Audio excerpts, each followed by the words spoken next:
எதுவும் திருடுலாம் போல. ஆனா சொற்று எப்படி ஓப்பன் ஆச்சு எனக்கு அது மட்டும் ஒண்ணுமே புரியல. நான் போகும்போது சொற்றை ஃபுல்லா மூடிட்டு போனேன். எப்படி திறந்தது, யாரு திறந்தாங்க, இல்ல நான் ஒருவேளை எனக்கு ஞாபகம் பத்தி அந்த அளவுக்கு இல்ல. கரெக்டா எல்லாத்தையும் எடுத்து வச்சுட்டு பூட்டிட்டுலாம் போவேன். ஆனா காலையில வந்ததுல இருந்து இதே யோசனை தாங்க எனக்கு. எப்படி ஆச்சு எப்படி ஆச்சு எப்படி ஆச்சு அப்படின்னு. பூட்டிட்டு தானே போனோம். ஒண்ணுமே புரியல. எல்லாம் கடவுள் கடவுள் மேல கோடான கோடி நன்றி ஏசப்பா, கோடான கோடி.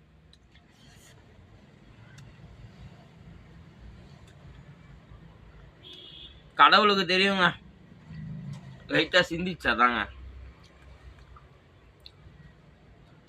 கடவுள் இருக்கிறான் குமாரே, கடவுள் இருக்கிறான் குமாரே.